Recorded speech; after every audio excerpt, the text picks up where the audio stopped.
비천한 여인이, 보잘것없는 여인이 천사가 기쁜 소식을 전해 주었을 때, 참 감당하기 어려운 일인데 하나님의 말씀대로 되기를 원합니다 하고 그가 바로 누구를 만나러 갔느냐? 이미 하나님의 역사, 하나님의 뜻이 이루어지고 있는 자기 친척인 하나님의 은혜와 하나님의 축복이 임하고 있는 엘리사벳을 만나게 됩니다. 만나면서 그는 이미 자기 태중에 예수님을 잉태했다는 것을 알게 되고, 그러면서 가장 비천한 여인이었는데 지난주에 마지막 말씀에 그의 마리아의 이름 앞에 옛날에는 예수님을 잉태하기 전에는 가브리엘 천사가 소식을 전해주고 말씀을 주실 때 응답하기 전에는 자기 자신이 비천한 인생이었고 보잘것없는 인생이었는데, 이제 그의 이름 앞에는 만세의 복을 받을 자라고 이름이 그의 이름 앞에 바뀌어지게 됩니다. 만세의 복된 자다. 여러분은 또 우리가 이 세상을 어떤 일을 마쳤을 때 저와 여러분 앞에 어떤 이름이 수식어가 붙어질 것 같아요? 참 비참한 여인이었는데, 비천한 여인이었는데 본인 자신도 나는 비천한 사람이다. 그런데 예수님을 잉태하고 예수님의 그 하나님의 계시와 하나님의 놀라운 섭리가 이루어질 때, 그것을 믿고 말씀대로 이루어지이다 했을 때 그에게는, 그의 이름 앞에는 만세의 복된 여인이다라고 마리아의 인생은 그렇게 결론 지어졌고 결정되었고 그렇게 살다가 세상을 떠났습니다. 근데 오늘 본문은 또 한 사람, 그의 남편이고 약혼자인 요셉이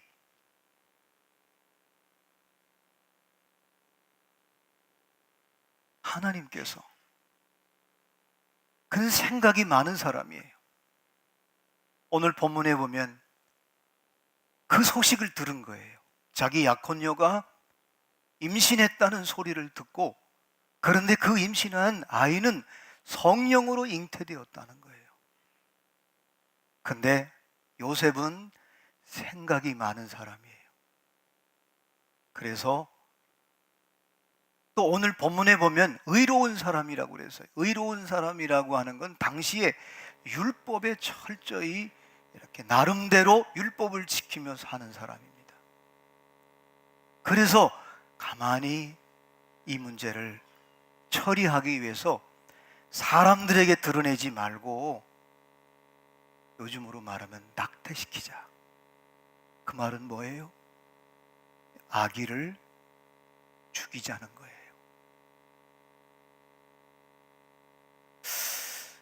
저와 여러분이 신앙생활하면서 늘 갈등을 느끼고 고민하는 문제가 뭐냐면, 어떤 하나님의 계획과 뜻이 내게 다가왔을 때 우린 생각을 하게 돼요. 여러분이 아시는 대로 생각은 지식에서 옵니다. 또 지식의 근원을 깊이 끝까지 추적해 보면 선악과예요. 이게 옳으냐, 그르냐, 틀리냐, 맞느냐, 이 선악과의 문제. 근데 이 계시는 여러분이 아시는 대로 생명은 계시에서 옵니다. 그래서 이 생명의 근원이 표면적으로는 예수님의 십자가에 나무에 달린 그 사건이, 표면적으로는 우리의 죄와 우리의 저주와 우리의 심판을 모든 것을 담당하기 위해서 십자가에 죽으셨지만, 이면적으로 보면은 그 십자가가 생명나무입니다. 근데 이건 철저히 계시에서 임하는 거예요. 그래서 생각과 계시는 다릅니다. 지식은 행동을 하게 하는 요소요 동기요 출발이라면, 계시는 그 자체가 행동이에요. 그래서 계시를 이렇게 말합니다. 하나님의 일방적이고, 하나님의 적극적이고, 하나님의 능동적이고, 하나님의 효과적인 구원의 행동이 바로 계시라는 거예요. 그래서 계시를 받은 사람들은 갑자기 많은 생각을 하다가도, 복잡한 생각을 하다가도, 이런 생각 저런 생각 분석하고 하다가도 하나님의 계시가 임하면 생각은 끝이 나는 거예요, 인간의. 근데 요셉은 오랫동안 자기 생각과 율법에 매여 살았기 때문에 하나님의 계시가 임했는데도 틀림없이 마리아가 성령으로 잉태되었다는 얘기를 들으면서도 받아들이질 못하는 거예요. 그래서 그 아이를 끊자, 그 아이의 생명을 죽이자, 그거예요. 근데 하나님의 계시가 임한 거예요. 꿈으로 임한 거예요. 꿈이 너무 선명한 거예요. 하나님의 일방적이에요. 굉장히 적극적이에요. 능동적이에요. 구체적이에요. 그 아이의 아들을 낳으리니 이름을 예수라고 이름까지 밝혀주는 거예요. 또 하나, 그는 백성들을 자기 죄에서 구원하기 위해서 오신 예수라는 거예요. 근데 그 예수는 구원받은 자와 함께 한다는 거예요. 임마누엘. 이 두 가지 구체적인 계시를 주면서 꿈속에 하나님께서 주의 사자를 통해서, 천사를 통해서 이 꿈을 꾸게 하는 거예요. 이때 요셉이, 그렇게 생각이 깊고 분석력이 뛰어난 요셉이 탁 내려놓는 거예요. 이게 오늘 본문의 내용입니다. 그래서 어쩌면 신앙생활은 내 생각과 하나님의 계시에 이 두 개가 충돌될 때 내가 생각을 선택하느냐, 아니면 하나님의 계시를 선택하느냐. 내 생각대로 가면 아기를 죽여야 됩니다. 하나님의 뜻이 이루어지지 않는 거예요. 근데 하나님의 계시에 응답하면 하나님께서 나뿐만 아니라 인류를 구원하고 또 함께하는 놀라운 역사가 시작되는 거예요. 여러분은 지금 신앙생활을 혹시 예배드리면서 내 생각대로 말씀을 듣고 내 생각대로 살아갑니까? 아니면 그때그때 하나님이 계시로, 말씀으로, 감동으로, 사건으로 올 때 그것에 어떻게 응답을 하는지. 이게 바로 오늘 본문의 내용입니다. 여러분, 계시가 뭡니까? 계시는 하나님이 당신을 보여주는 거예요. 드러내는 거예요. 행동하시는 거예요. 근데 이 계시의 마지막 끝자, 하나님을 완벽하게 보여준 분이 예수님이에요. 그래서 우리는 옛날부터 어른들이 말세야 말세야, 그 말은 세상의 끝이 아니라 하나님이 완벽하게 당신의 마음과 당신의 뜻과 계획을 완전히 보여준 분이 예수님이에요. 그래서 예수님의 이 땅에 오신 초림과 예수님이 다시 오신다고 했던 재림의 요 사이를 선교학에서는 인케림의 기간이라고 그래요. 요 때는 어떻게 하든지 이 예수를 전해서 구원받을 백성들을 점점 더 많아지게 하나님의 나라를 확장하는 거예요. 교회의 존재 목적은, 여러분이 성도들의 존재 목적은 뭐냐? 이 계시의 끝자로 오신 예수님과 다시 오실 예수님 요 사이에 우리가 때를 얻든지 못 얻든지 복음을 증거해서 예수님을 전해서 예수님의 이름으로 마귀를 이겨서 어떻게든지 한 생명이라도 더 구원하게 하는 것이 이게 하나님의 놀라운 뜻이에요. 근데 우리 사람들은 생각이, 그 뭐 사명받은 사람이나 하는 거지, 뭐 나 같은 사람이 하나, 그러면서 하나님의 계시와 하나님의 섭리와 뜻을 자꾸 내 생각으로, 하나님의 놀라운 그 계획과 뜻을 내 이성과 생각으로 축소시키는 거예요. 그래서 여러분이 때때로 영적 침체가 오고 답답함이 오고, 그래서 양심이 찔리는 거예요. 이러면 안 되는데 왜 내가 이렇게 살지 하면서 또 나도 모르게 또 그렇게 사는 거예요. 그러다가 예배 와가지고 또 은혜 받으면 주여 하고 또.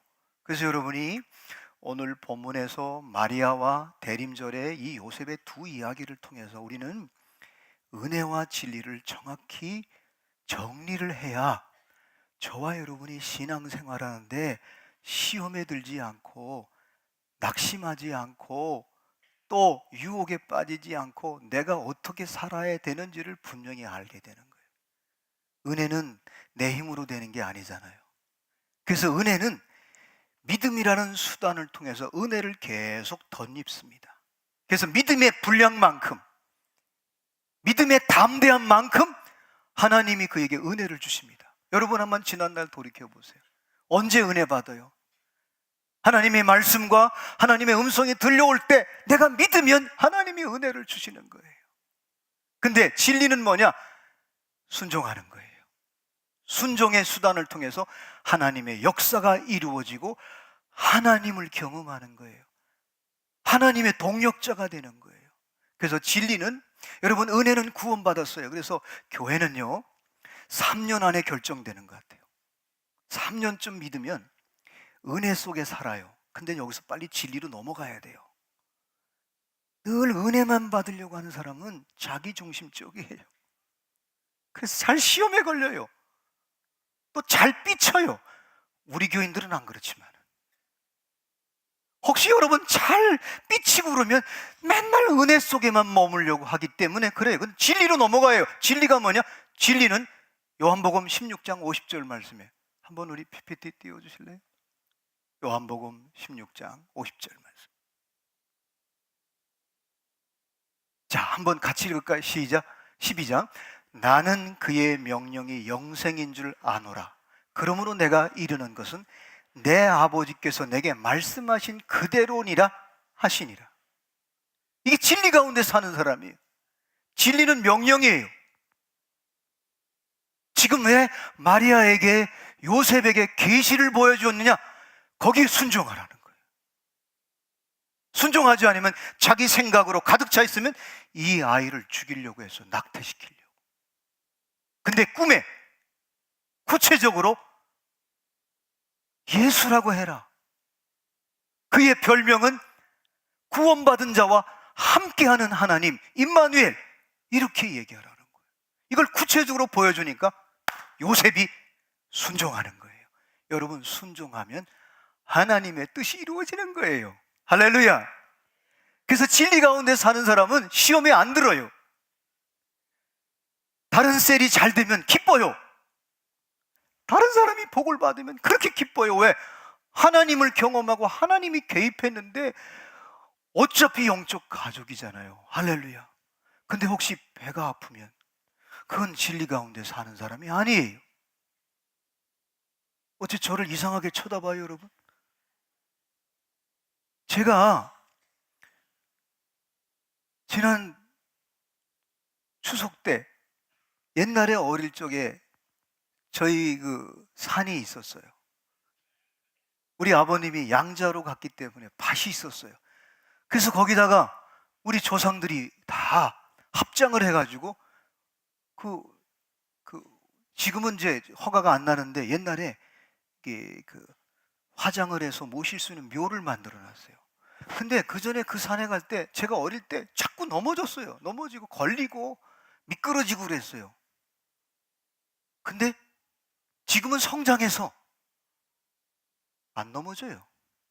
미끄러지지도 않아요.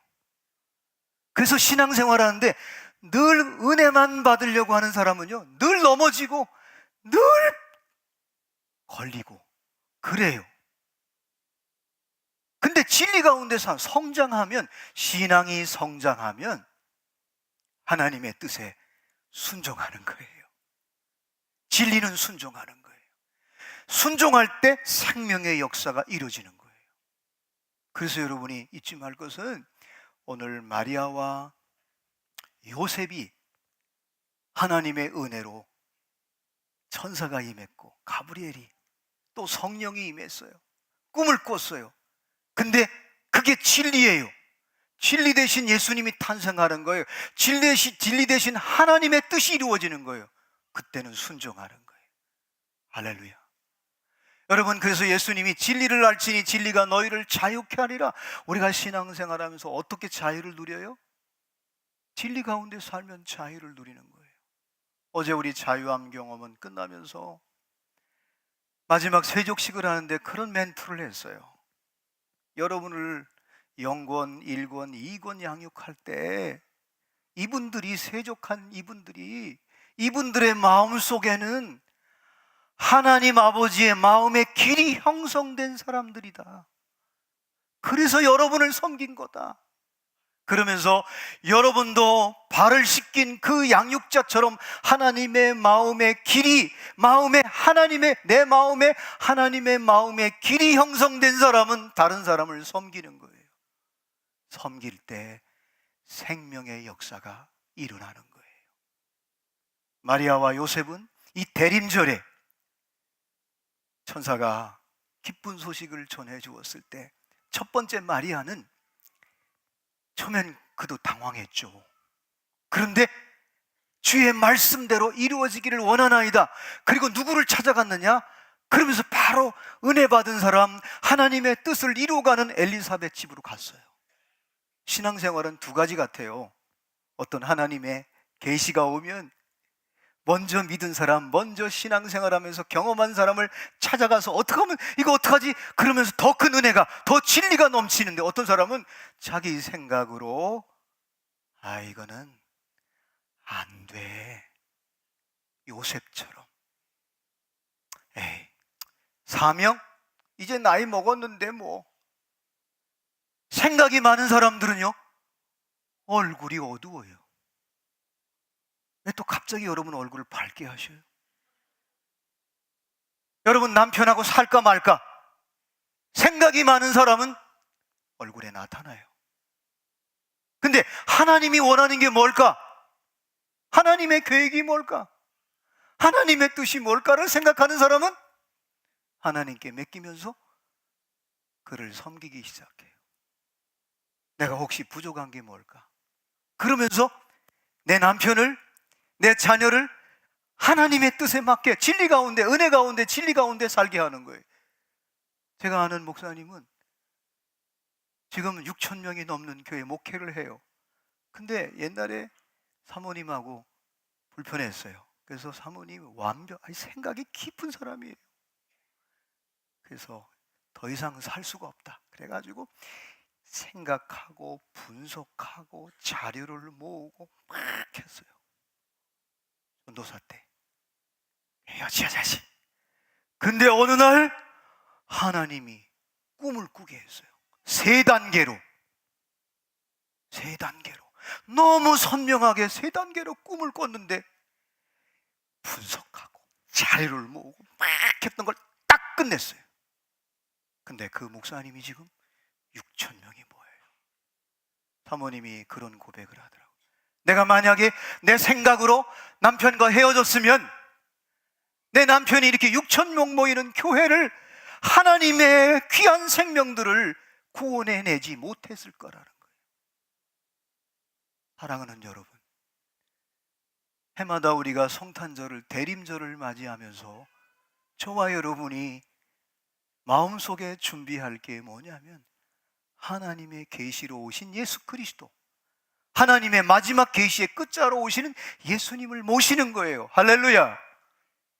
근데 예수님이, 하나님은요 이렇게 우리 속에 들어오는데 영으로 들어오셔요. 여러분 개집을 왜 져요? 개 들어가라고 짓죠. 사람 들어가려고 진 게 아니잖아요. 여러분 이 우주 만물을 창조한 건 하나님이 여기 들어와 살려고 하는 게 아니에요. 피조물이 살라고 진 거예요. 근데 하나님이 우리 인간을 하나님의 형상으로 만드시고 뭐를 줬느냐? 이름을 준 거예요. 이름을 준 거예요. 그래서 구약 성경의 성전에도 하나님의 이름을 두려고 성전을 지었고, 오늘 저와 여러분이 신약시대 예수님이 이 땅에 십자가에서 내가 다 이루었다 하시고 예수를 믿는 자들에게 몸에다가 성전을 삼기 위해서 우리가 성전이에요. 그럼 우리 성전에 뭐가 있어요? 예수님의 이름. 예수님의 이름으로 찬양하고, 우리가 죄를 졌을 때 예수님의 이름으로 회개하면 용서받고, 영적 전쟁에서 예수님의 권세를 가지고 예수님의 이름으로 선포할 때 마귀가 떠나는 거예요. 할렐루야. 그래서 열왕기상, 우리 한번 PPT 띄워주실래요? 솔로몬이 성전을 짓고 뭐라고 얘기했냐면, 주께서 전에 말씀하시기를 내 이름이 거기 있으리라 하신 곳 이 성전을 향하여 주의 눈이 주야로 보시오며 주의 종이 이곳을 향하여 비는 기도를 들으시옵소서. 저와 여러분은 움직이는 성전이에요.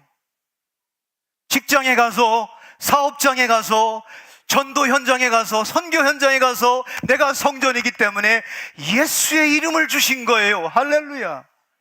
그래서 크리스마스는 예수의 이름을 우리에게 주시기 위해서 마리아에게 성령으로 잉태되어 우리에게 온 거예요. 그래서 대림절은 하나님의 마지막 계시의 끝자인 예수님의 탄생을 축하하며 내 안에도, 내 삶에도, 내 마음속에도, 내 생각 속에도 예수님이 오셔서 내 생각대로 하면요, 여러분 생각은요 선악과예요. 그리고 이게 습관이 되면 우리 세린교회는 다 알잖아요. 이권을 양육받을 때 나도 모르게 내 생각이 반복되면 그게 습관이 돼서 마귀와 사탄은 그 습관 속의 역사예요. 그래서 한번 미워하면 그 사람이 자꾸 믿게 생각을 들어. 누가? 마귀가, 사탄이. 때로는 심지어 귀신이 들어가면요, 그때부터 내 몸이 아니에요. 귀신이 움직이는 대로 움직이는 거예요. 그래서 여러분이 은혜와 진리로 충만케 오신 예수님, 그래서 마리아와 요셉은 이 성탄절에 예수님이 탄생할 때 마리아는 그대로 말씀대로 이루어지기도 하고 그는 엘리사벳을 만나러 갔고, 요셉은 생각이 많은 사람이라 그 아이를 가만히 끊으려고 했어요. 사랑하는 여러분, 그랬을 때 하나님께서 그에게 꿈을 주시면서 뭐라고 그랬냐면, 여러분 생각이 많은 사람은 두려움이 많아요. 생각이 많으면 걱정이 많아요. 왜 그런지 아세요? 생각을 자꾸 해보세요. 근데 두려워하고 있는 그에게 꿈에 두려워하지 말라, 마리아를 내 안에 데려오기를 두려워하지 말라는 거예요. 그래서 계시가 임하면, 하나님의 뜻이, 하나님의 축복이, 하나님이 내게 임재하면 제일 먼저 사라지는 게 뭔지 아세요? 내 생각을 내려놓고 하나님 예수 그리스도를 영접하면 제일 먼저 두려움이 사라집니다. 보세요. 평범했던 사람이, 비천한 여인이 만세에 비범한 로마가 멸망되고 앞으로 어떻게 될 거를 보잖아요. 여러분, 영혼이 잘된 같이 범사가 잘되고 강건해질지어다. 사도 요한이 요한 3서에 그렇게 말한 이유는 저와 여러분이 계시가, 예수가 우리 안에, 성령님이 우리 안에, 하나님의 말씀이 우리 안에 임하면 우리의 생각을 넘어서 우리는 은혜와 진리 가운데 살아갈 수 있는 거예요. 근데 만약에 저와 여러분의 생각으로 자꾸 하나님의 뜻을 제한하고 축소시키면 신앙생활이 굉장히 힘든 거예요. 저는 바라기는 이번 대림절을 통해서 저와 여러분에게, 여러분 각자에게, 아, 내가 성전이구나, 내가 성전이구나, 내가 예수님의 이름을 언제든지 부르면 예수의 영이 또 천사가 내가 하는 모든 일을 울타리 쳐주고 축복하고, 그래서 여러분이 은혜 받은 사람, 진리 가운데 사는 사람은 사업을 해도, 하나님 지금 내가 10명을 같이 직장, 우리 회사에 있는데 하나님 나 잘 살고 잘 먹는 게 문제가 아니라 하나님의 뜻이라면 제가 20명을 더 직원을 늘려서 그들과 함께 살았으면 좋겠습니다. 그리고 내가 하나님이 임마누엘, 나와 함께 하심을 그들에게 증거하게 해 주십시오. 이렇게 기도하는 사람은 진리 가운데 사는 사람이에요. 나는 우리 세린교회가 그런 사람이 많을 수 있기를 주님의 이름으로 축원합니다. 제가 아까 3년 뒤부터 신앙이 딱 은혜로 사는 사람과 진리 가운데 사는 사람이 다르다는 얘기를 했잖아요. 제가 보니까 그래요.